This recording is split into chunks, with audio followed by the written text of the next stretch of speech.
యేసుక్రీస్తు ప్రభువారి శ్రేష్టమైన నామంలో మీ అందరికీ కూడా శుభాలని తెలియజేసుకుంటూ ఉన్నాను. కీర్తనల గ్రంథం 50వ అధ్యాయం మనం చూసినట్లయితే ఆ చివరి వచనంలో ఏమనుందనంటే, స్తుతియాగం అర్పించువాడు నన్ను మహిమపరుచుచున్నాడు, నేను వానికి దేవుని రక్షణ కనపరుచున్నట్లు వాడు మార్గము సిద్ధపరుచుకునేను. చాలా ఇంపార్టెంట్ అయిన విషయం, చాలా చాలా అంటే చాలా.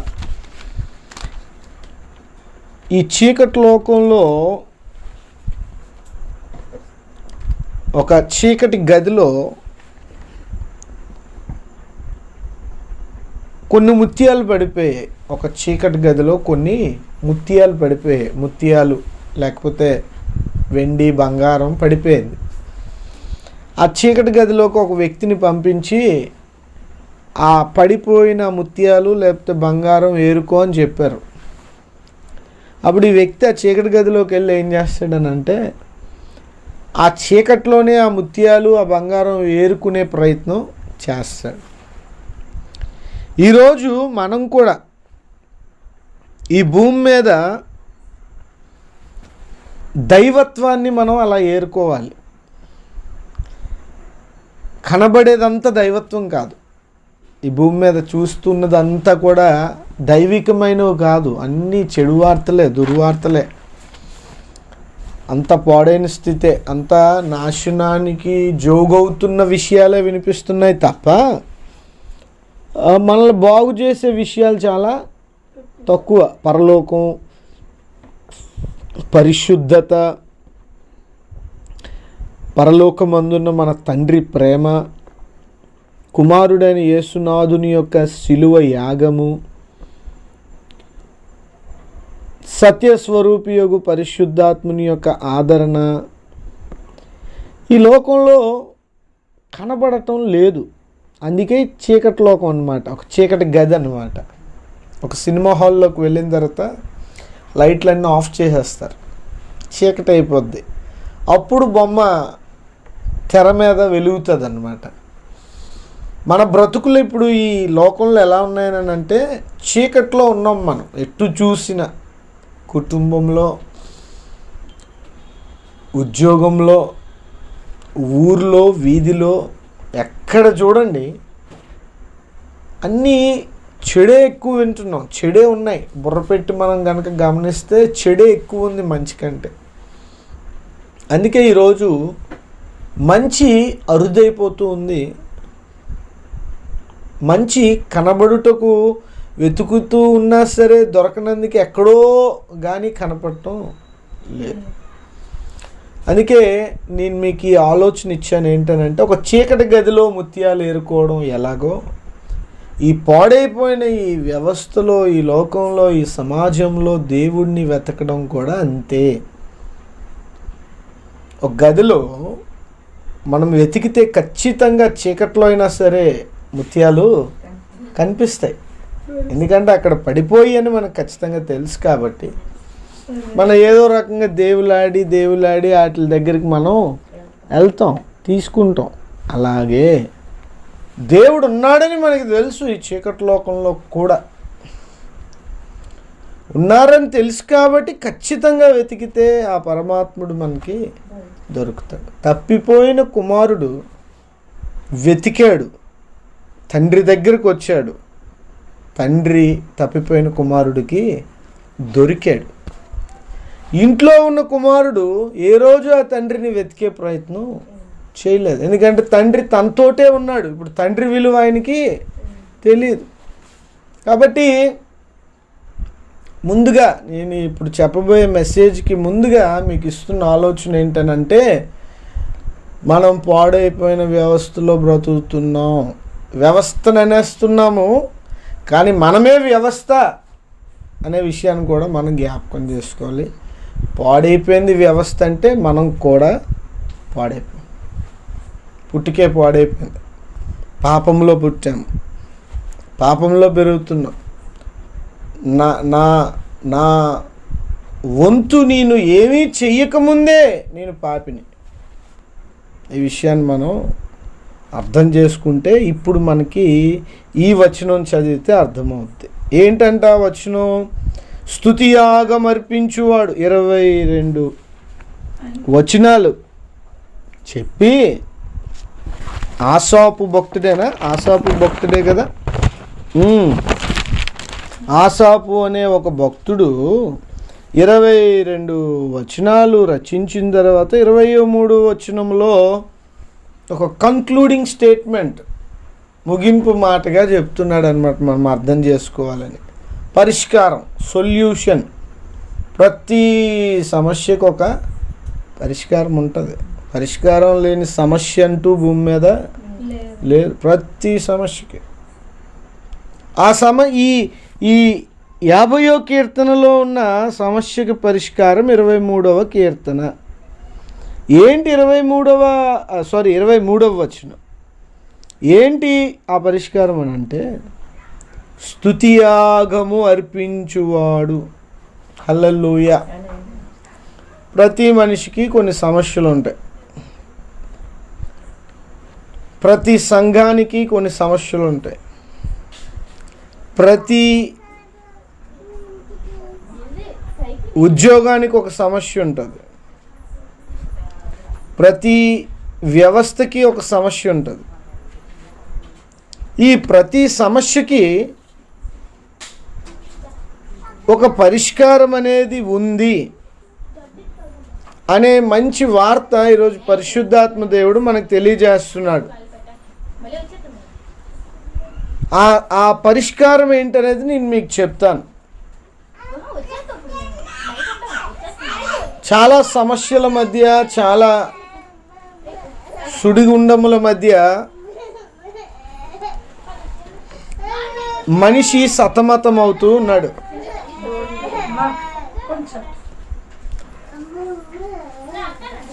ప్రతి మనిషి కూడా చాలా సమస్యల మధ్య సతమతం అవుతూ ఉన్నాడు. ఒక్కొక్కల సమస్య ఒక్కొక్కలా ఉంటుంది. ఒక్కొక్కరు విషయాలు ఒక్కొక్కలా ఉంటాయి. ఒక్కొక్క రోజు ఒక్కొక్క మనిషికి ఒక్కొక్క బాధ పలకరిస్తూ ఉంటుంది. నిన్నున్న సమస్య ఈరోజు సమస్య కాదు. నిన్నున్న బాధ ఈరోజు మనకి బాధ కాదు. ఏ నాటికి ఆ నాటికి ఉంటుంది. ఏ రోజుకి ఆ రోజుకి మనకి నొప్పి ఉంటుంది. అమ్మయ్య ఈరోజు నొప్పి అయిపోయింది అన్నది లేదు. నిన్న నాకు తెగ పొన్నంతా నొప్పి పెట్టింది. శనివారం నుంచి ఇదంతా దవడ వాసిపోయింది. డాక్టర్ గారి దగ్గరికి వెళ్తే మంచి మందులు ఇచ్చారు, తగ్గింది. అమ్మయ్య ఇంక నొప్పి ఉండదా అని అంటే భవిష్యత్తులో ఇంకొన్ని నొప్పులు రావచ్చు. కాబట్టి మనం అర్థం చేసుకోవాల్సింది ఏంటంటే, ఒక్కొక్క రోజు ఒక్కొక్క సమస్య మనకి. ఒక్కొక్క రోజు ఒక్కొక్క దుర్వార్త వినిపిస్తుంది. ఒకరోజు అనారోగ్యత, ఒకరోజు ఆర్థికం, ఒకరోజు ఇంకోటి అలాంటి బాధలు అన్నమాట. అయితే బాగా వినండి, ప్రతి సమస్యకి ఒక పరిష్కారం ఉందన్నాను కదా. ఆ పరిష్కారం ఏంటనేది నేను ఇప్పుడు మీకు చెప్తాను. జాగ్రత్తగా 23వ వచనాన్ని మీరు అర్థం చేసుకోండి. స్తుతియాగము అర్పించువాడు. స్తుతియాగము అర్పించువాడు. బాగా వినండి. ఈ ఆసాపు అనే భక్తుడు యెరూషలేము దేవాలయంలో పాటలు పాడే బృందములో ఒక సభ్యుడు. చర్చిలో పాటలు పాడుతుంటారు యూత్ అంతా. ఈ యూత్, ఈ యవ్వన బృందం పాటలు పాడినందుకు వచ్చినప్పుడు ఎంత బాగా తయారై వస్తారు. వచ్చి చక్కగా పాటలు పాడుతుంటారు. పాటలు మాత్రం పర్ఫెక్ట్, చాలా బాగా పాడతారు. గిటార్ వాయిస్తారు, కీబోర్డ్స్ వాయిస్తారు, ప్యాడ్స్ వాయిస్తారు. ఈ ఆసాపు కూడా అలాంటి బృందములో ఒక సభ్యుడు. అయితే ఈ ఆసాపు అందరిలాంటి వాడు కాడు. దేవుడిని ఆత్మతో సత్యముతో వెతికేవాడు. యథార్థవంతుడు, హృదయ శుద్ధి కలిగినవాడు. ఈ పాటలు పాడుతున్న వాళ్ళందరినీ చూసేవాడు, రోజు వాళ్ళతో పాటు ఉంటూ వాళ్ళతో పాటు నిలబడి పాడేవాడు పాటలు. కానీ అందరినీ చూసేవాడు, చూసి అనుకునేవాడు, ఈ పాటలు అందరూ పాడుతున్నారు కానీ వీళ్ళకి భయం లేదేంటి? అందరిలా ఎలా పడితే అలాగా మాట్లాడి బయట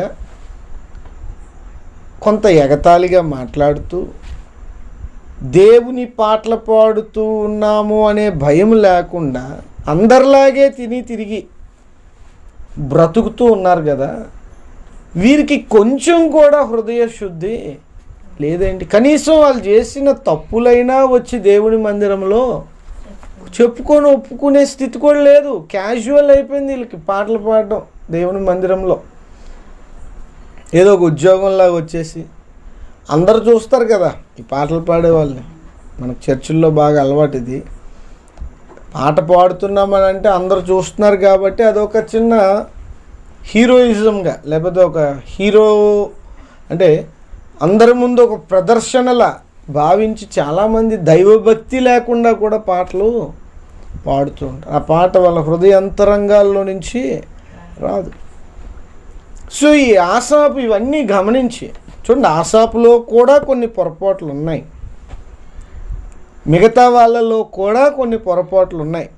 కానీ ఆసాపు అక్కడికి వచ్చేటప్పటికి ఎంతో భయంతో ప్రభువులో పశ్చాత్తాపడి, ప్రభువా నేను పాపిని, నన్ను కడుగు, పవిత్రపరచు, నీ రక్తంలో నన్ను కడిగయ్యా అని యెహోవా మందిర ఆవరణంలో ఎంతో శ్రద్ధ కలిగి దేవునికి, యెహోవా తండ్రికి ఇష్టమైన బలి అర్పణ తన హృదయంలో అర్పిస్తూ ఉన్నాడు.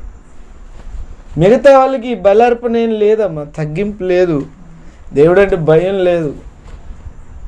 ఇష్టంగా వచ్చి వాళ్ళ ఇష్టానుసారంగా చాలా నెగ్లిజెన్స్తో, చాలా రెక్లెస్నెస్తో ఏదో ఇంట్లోకి వచ్చినట్టు మందిరంలోకి వచ్చి వాళ్ళు పాటలు పాడుతూ ఉంటే వాళ్ళ వేషాన్ని తట్టుకోలేక ఆసాపు ఈ కీర్తన రాస్తున్నాడు. మనకు కూడా కొన్నిసార్లు ఇలాంటి పరిస్థితులు ఎదురవుతాయి. ఏంటి, వాళ్ళలో లేని భక్తి వాళ్ళలో ఉన్నట్టుగా ఎలా మాట్లాడుతున్నారు, ఎలా ప్రవర్తిస్తున్నారని చాలాసార్లు మనకు అనిపిస్తుంది. అలాంటి వాళ్ళను ఉద్దేశించి రచించిన ఈ కీర్తన 50వ కీర్తన. లోపల ప్రేమ ఉండదు, ప్రేమ ఉన్నట్టుగా మాట్లాడతారు. లోపల ద్వేషం ఉంటుంది కానీ బయటికి మాత్రం ప్రేమిస్తున్నట్టు మాట్లాడతారు. అలాంటి వాళ్ళని చూసి ఆసాపు అంటూ ఉన్నాడు కదా, అయ్యో ఏంటి దేవుడిని మరచువారులారా, 22వ వచనం, దేవుడిని మరచువారులారా, దేవుడిని మర్చిపోయి దేవుని ఆలయంలో మీరు ఏం చేస్తున్నారు ఒకసారి ఆలోచించండి. ఆలోచించకపోతే పెను ప్రమాదమే మీ మీదకి వస్తుంది, దేవుని ఉగ్రత మీ మీదకి వస్తుంది. ఆలోచించండి. ఆలోచించి ఏం చేయాలంట? స్తుతి యాగము అర్పించాలంట. స్తుతి యాగం అవ్వాలి. ఇక్కడ స్తుతి యాగం అనే పదము ఒకటే రాశారు కానీ ఇందులో మనం చాలా నేర్చుకోవచ్చు. ఈ స్తుతి యాగం అనే పదంలో పశ్చాత్తాపం ఏంటమ్మా? అది పశ్చాత్తాపం. ప్రభువా, మానవునిగా ఇందాక నేను మీకు చెప్పాను కదా, చీకటి గదిలో ముత్యాలు ఏరుకోవడం అని చెప్పాను కదా. ఈ చీకటి లోకంలో మనం దేవుడిని వెతుకుతూ ఉన్నాం. ఎటు చూసినా మనలో ఏదో ఒక తప్పు మనలో ఉండక పోదు గనుక పశ్చాత్తాపంతో, అయ్యా నన్ను కరుణించు, నన్ను కటాక్షించు, మీ రక్తంలో నన్ను కడిగి పవిత్రపరచండి అని హృదయాన్ని ఒక యాగంగా, ఒక యజ్ఞంగా. ఇప్పుడు ఒక పశువు గొంతుకు మనం కోసి ఎలా బలిస్తామో ఒక కోడి, ఒక మేకని, అదే రకంగా మన హృదయము బలవ్వాలన్న. మన హృదయంలో నుండి ఆ జంతువు ఎలా గింజుకుంటుందో ప్రాణం పోయినప్పుడు, ఆ రక్తం కారినప్పుడు, మనం దేవుడిని చూడగానే నేను పాపిని అని మనం గింజుకోవాలి. నేను అపరాధాలు చేశాను, నేను దోషాలు చేశాను, నేను బలహీనుడినయ్యా, నీ శక్తి లేకపోతే నేను ఇంకిలాగే ఉండిపోతానయ్యా, నీ పరిశుద్ధతను నాకు ఇవ్వయ్యా, ఈ భూమి మీద నేను ఈ చీకటి లోకంలో ఇంకా ముందుకు వెళ్ళాలి కదా, ఇంకా నేను బతకాలి కదా, ఈ బ్రతుకులో నాకు ధైర్యం ఇవ్వయ్యా, నాకు ఆదరణ ఇవ్వయ్యా, నన్ను ఆదరించయ్యా, నాకు మంచి నిద్రనివ్వయ్యా, తిన్నది కొంచెమైనా తాగేది గంజైనా నేను తృప్తిగా తిని పడుకునేటట్టు నా జీవన విధానాన్ని నువ్వు మార్చేయ్యా అని మనం బలి అవ్వాలి. హల్లెలూయా. మనం కానుకలు ఇవ్వడము కంటే, మనం పూజలు పునస్కారాలు చేయడము కంటే ప్రాముఖ్యమైనది ఏంటనంటే, నిన్ను నన్ను పుట్టించిన, ఈ భూమిని ఆకాశాన్ని నిర్మించిన ఆ మహామహుడైన యెహోవా దేవునికి, నిన్న నేడు రేపు నిరంతరం ఉన్న ఆ భగవంతునికి మన హృదయము యాగం అవ్వాలి. యాగం అవ్వాలి, యాగం అవ్వాలి. ఒక అగరొత్తి వెలిగించినప్పుడు ఎలా పొగ అలా వెళ్తుందో, నీ హృదయములో నీ ఆత్మ ఒక యాగమై యెహోవా దేవునికి చేరాల. హల్లెలూయా. అది కదా దేవుడికి ఇష్టమైన అర్పణ. కాబట్టి ప్రతి పొరపాటుకి, ప్రతి సమస్యకి, ప్రతి అపరాధానికి, ప్రతి బలహీనతకి ఇదిగో పరిష్కారం స్తుతి యాగము అర్పించడమే. హల్లెలూయా. చేసిన తప్పులను తెలుసుకొని వాటిని ప్రభు సన్నిధిలో ఒప్పుకొని విడిచిపెట్టడమే. చూడండి, ఇక్కడ తర్వాత ఒక మంచి మాట ఉంది. నేను వానికి దేవుని రక్షణ కనపరుచున్నట్లు వాడు మార్గమును. హల్లెలూయా. తప్పు చేసుకున్న వాడికి, తప్పు చేసిన వాడికి సిద్ధపాటు ఉండాలి. ఏముండాలి? సిద్ధపాటు. ప్రతి మనిషికి ఏముండాలి ఈ రోజు అంటే సిద్ధపాటు ఉండాలి, సిద్ధపడాలి. యెహోవా రక్షణ మన జీవితాల్లోకి వచ్చేటట్టు మనం సిద్ధపడాలి. ఆ సిద్ధపాటు ఏంటో నేను చెప్తాను. ఆ సిద్ధపాటు ఏంటనంటే, నిన్ను నువ్వు నిర్లక్ష్యంలోకి వెళ్ళకుండా, నిన్ను నువ్వు మందబుద్ధిలోకి వెళ్ళకుండా, నిన్ను నువ్వు అశ్రద్ధలోకి వెళ్ళకుండా, నిత్యము నీ ప్రతి అపరాధ దోషములను కూడా ఒప్పుకొని యెహోవా ఎదుట పశ్చాత్తాపడి స్తుతి యాగమును అర్పించే స్థితిలో గనక ఉండగలిగితే, ఇదిగో ప్రభు క్షమాపణ నీ దగ్గరికి వస్తుంది. ఆ ప్రభు నిన్ను క్షమిస్తాడు. ఆత్మలో నెమ్మది, సమాధానం, చక్కగా నిద్రపడుతుంది. నువ్వు తెచ్చుకున్న కష్టార్జితం తిని తృప్తి చెందుతావు. దేవునికి మహిమ కలుగును గాక. ఆసాపు మనసు విరిగి ఒక వేదనతో చేస్తున్న ప్రార్థన ఇది. ఆ వేదనలో కూడా ఆసాపు చివరికి వచ్చేటప్పటికి ఏమంటున్నాడని అంటే, ఏ నరుడు సిద్ధపడతాడో ఆ నరుడిని క్షమించుటకు యెహోవా సిద్ధ మనసు కలిగి ఉన్నాడు. దేవునికి మహిమ కలుగును గాక. సిద్ధపాటు. అందుకే ప్రభురాత్రి బల్ల గురించి కూడా పౌలు అంటారు, సిద్ధపడకుండా ఎవరు వచ్చి ఈ బల్లను సమీపించకూడదు. ఏంటి సిద్ధపాటు? మానవులు ఏం చేశారని అంటే, ఈ క్రైస్తవులుగా పిలువబడుతున్న కొంత ఉద్రేకంలో ఉన్న వాళ్ళు ఏం చేశారని అంటే, సిద్ధపాటు అంటే ఏమనుకున్నారో తెలుసా? రొట్టెను ఎలా తయారు చేయాలి, ద్రాక్ష రసాన్ని ఎలా తయారు చేయాలి, తెల్లబట్టలు వేసుకోవాలి, బల్లను తీసుకునే 3 రోజులకు ముందు భార్యను కూడకూడదు, భర్త వేరేగా పడుకోవాలి, భార్య వేరేగా పడుకోవాలి. ఇలా రకరకాల మనుషుల ఉపదేశాలు ఈరోజు ఇందులోకి వచ్చాయి, సిద్ధపాటులోకి. కానీ పరిశుద్ధ గ్రంథమైన బైబిల్ చెప్తున్న సిద్ధపాటు ఏంటో తెలుసా? పశ్చాత్తాపము. ఏంటమ్మా? పశ్చాత్తాపం. మీ పెరట్లో ఒక మొక్కను నాటారు. ఏం నాటారమ్మా? ఒక మొక్కని. ఇంకొక 9 నిమిషాల్లో ముగిస్తాను. ఒక మొక్కను నాటారు, చిన్న మొలకెత్తింది. ఏం పెట్టిందమ్మా? చిన్న మొలక పెట్టింది. కానీ రోజులు గడుస్తున్నాయి, పెద్దది అవ్వట్లేదు ఆ మొక్క. ఆ పెద్దది అవ్వకపోయేటప్పటికి మీరు ఏం చేశారంటే ఆలోచించి, ఇంక ఇలాగుంటే లాభం లేదని చెప్పి దాని చుట్టూరు గొయ్యి తవ్వి, రాళ్ళు బండ ఏమన్నా పెద్ద పెద్ద రాయలు ఏమైనా ఉన్నాయేమో అని చూసి బాగా తవ్వి, నీళ్లు బాగా వేసి, ఎరువు బాగా వేసి, ఎండ బాగా తగిలేటట్టు చూశారు. వెంటనే ఆ మొక్క ఎదగడం ప్రారంభించి, సేమ్ అదే రీతిలో సిద్ధపాటు అంటే ఏంటో చెప్తాను వినండి. నువ్వు మంచి తెల్లబట్టలు వేసుకుంటే మంచిదే, వేసుకోకపోయినా మంచిదే. నువ్వు శుభ్రంగా స్నానం చేసి వస్తే మంచిదే. అలాగని ఒకవేళ నీ పని ఒత్తిడిలో చేసుకొని రాకపోయినా పర్వాలేదు. దేవుడికి ఇష్టమైన అర్పణ ఏంటనంటే నిన్ను నువ్వు బాగా తవ్వుకోవాలి.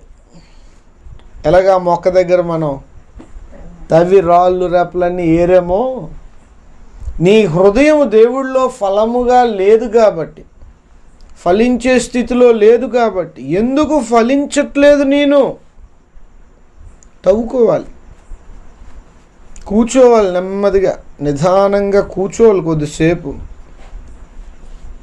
కొద్దిసేపు మన ఆత్మలో మనం ఆలోచించుకోవాలి. మన జీవితం ఎలా ఉంది, మన బ్రతుకు ఎలా ఉంది.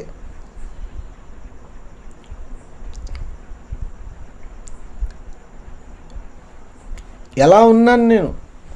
నాలో ఉన్న అతిక్రమాలేంటి, నాలో ఉన్న దోషాలేంటి, నాలో ఉన్న బలహీనతలేంటి ఆలోచించుకోవాలి. ఆలోచించుకొని వాటి కొరకు మనం ప్రార్థన చేయాలి. దేవునికి మహిమ కలుగును గాక. ప్రభువా నన్ను క్షమించు ప్రభువా, ఇదిగో నేను ఇక్కడ బలహీనుడిగా ఉన్నానయ్యా, నన్ను బలపరచు. చర్చికి వెళ్తున్నాను, పాటలు పాడుతున్నాను, వాక్యం వింటున్నాను, కానుక కూడా వేస్తున్నాను, కానీ నాలో భయం లేదు ప్రభువా,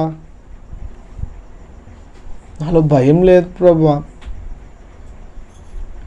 3 ఇల్లులు ఉన్నాయి, 3 ఇల్లులు. మొదటి ఇంట్లో అల్లాని పూజిస్తున్న దేవుడు ఒక భక్తుడు ఉన్నాడు. రెండో ఇంట్లో హిందూ దేవుళ్ళను పూజిస్తున్న భక్తుడు ఉన్నాడు. మూడో ఇంట్లో యేసునాథుడిని పూజిస్తున్న భక్తుడు ఉన్నాడు. ఇప్పుడు చెప్పండి, నేను అల్లాను పూజించట్లేదు కాబట్టి నన్ను సృజించిన దేవుడు మారిపోతాడా? బాగా ఆలోచించి చెప్పండి. ముగ్గురిని సృజించిన దేవుడు ఎవరు? ఒక్కడే. అవునా? మనుషులందరికీ దేవుడు ఒక్కడే, కానీ 3 విధానాలుగా వెళ్తున్నారు. అంత మాత్రాన్ని 3 దేవుళ్ళు ముగ్గురు అయిపోతారా?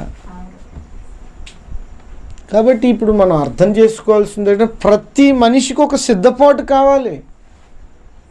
ఆ పరమాత్ముడిని, ఆ భగవంతుడిని, ఆ పరమందున్న దేవాతి దేవుడిని, ఆ ఆత్మదేవుడిని, రూపము ఆకారము లేని ఆ తేజోమయుడైన దేవుడిని మనం చేరాలి అని అంటే మనల్ని మనం సిద్ధపరచుకోవాలండి. మనం ఎక్కడ బలహీనమో మనం బాగా నిదానించాలి, నిదానం అయిపోవాలి, స్లో అయిపోవాలి. నా ప్రాణమా నీవేళ కృంగి ఉన్నావు, తొందరపడుతున్నావు, యెహోవా యందు నమ్మిక ఉంచుము. దేవునికి మహిమ కలుగును గాక. దేవుడు ఒక్కడేనండి, అందరికీ దేవుడు ఒక్కడే. మనందరికీ దేవుడు కావాలి, మనందరికీ దేవుడు అవసరం. ఆ దేవాతి దేవుడిని మనం పొందుకుందాం, అదే సిద్ధపాటు. నీ తప్పులు నువ్వు తెలుసుకోవడమే సిద్ధపాటు, నీ అపరాధాలను నువ్వు తెలుసుకొని ఒప్పుకోవడమే సిద్ధపాటు, నీ అతిక్రమ దోషాలను నువ్వు తెలుసుకొని ఒప్పుకొని విడిచిపెట్టి, అయ్యా నేను ఈ తప్పు చేయకుండా, నీ శక్తి లేకుండా నేను ఉండలేను, ఈ తప్పు నేను చేయకుండా ఉండలేనయ్యా, నీ శక్తి ఉంటేనే నేను ఈ తప్పును జయించగలనయ్యా అని నువ్వు బ్రతిమలాడుకున్న రోజున, హల్లెలూయా, ఇక్కడ రాస్తూ ఉన్నాడు కదా, యెహోవా రక్షణ ఆ వ్యక్తికి దేవుడు దయచేస్తాడు. అలాంటి వ్యక్తిని దేవుడు నిశ్చయంగా దర్శిస్తాడు. అలాంటి వ్యక్తిని దేవుడు నిశ్చయంగా లేవనెత్తుతాడు. దేవుని బిడ్డలారా, హల్లెలూయా. కాబట్టి ఈ సమయంలో ఇదేనా కుటుంబానికి ప్రభు ఇస్తున్న మాట ఏంటి అని అంటే, సిద్ధపాటు. దేవునికి మహిమ కలుగును గాక. బల్లను సిద్ధపరచడం కాదు. ఇప్పుడు ఇక్కడ బల్ల ఉంది, ఈ బల్లను ఏం చేస్తాం? సిద్ధపరుస్తాం. ఇది సిద్ధపరిచినా సిద్ధపరచకపోయినా దేవుడేం ఫీల్ అవ్వడు, మనం ఫీల్ అయిపోతాం. అంతేనా? దేవుడు అనుకుంటాడు అక్కడి నుంచి, ఒరే మీరు నన్ను ఎంత చిన్న బల్లలో పెట్టేశారా అనుకుంటాడు. అక్కడ అసలు నేనేటి, మీరు పెట్టుకున్న బల్ల ఏంటిరా అనుకుంటాడు ఆయన. అక్కడ సిద్ధపరచాల్సింది బల్లను కాదు, సిద్ధపరచాల్సింది నీ హృదయాన్ని. కాబట్టి ఆ పని మీద ఉందాం. దేన్నో చూస్తే మనకి భక్తి రాకూడదు. భక్తి నీలోనే ఉంది. దేవునికి మహిమ కలుగును గాక. నిన్ను నువ్వు అర్థం చేసుకున్న రోజున నువ్వు దేవుడిని చూడడం ప్రారంభిస్తావు. అట్టి కృప ప్రభు మనందరికీ ఇచ్చి, ఆ శిలువ యాగం మీద ప్రభు మన అతిక్రమ దోషముల కొరకు రక్తం కార్చారు కదా, ఆ రక్తములో కడగబడినప్పుడు మన ప్రతి పాపము కడగబడుతుంది. ఈరోజు పాపం అనేది లేదండి. యేసు రక్తంలో పాపము కడిగిపోయింది, అంతే, ఇంకా పరిహరించబడిపోయింది. ఇప్పుడు లేదు ఇంక పాపం. అందుకే ఆ శిలువ యాగం, అందుకే ఆ రక్తం, అందుకే ఆ ప్రభు సర్వ భూమి మీద ప్రకటించబడుతూ ఉన్నాడు. ఆ ప్రభు దగ్గరికి వద్దాం, ఆశ్రయిద్దాం. ప్రయాసపడి భారం మోస్తున్న సమస్త జనులారా నా యొద్దకు రండి, నేను మీకు విశ్రాంతినిస్తా. రండి అని పిలుస్తున్నాడు. ఇంకెందుకు ఆలస్యం? క్షమించేవాడే రమ్మంటున్నప్పుడు నన్ను క్షమించడేమో అని నువ్వెందుకు అనుకుంటున్నావు? ఆఫర్ ఆయన ఇచ్చినప్పుడు మళ్ళీ నీకెందుకు లేనిపోయిన బిడియాలు? నిన్ను సృజించిన సృష్టికర్త నిన్ను పిలుస్తున్నప్పుడు నువ్వెందుకు భయపడుతున్నావు? కనుక ఆలస్యం చేయొద్దు. దుర్దినాలు, అపాయకరమైన కాలాలు నీ ఇంటిలో ఉండి నీ హృదయాన్ని నువ్వు సిద్ధపరచుకో. ఆ పరమాత్ముని రక్షణ నిన్ను వరిస్తుంది.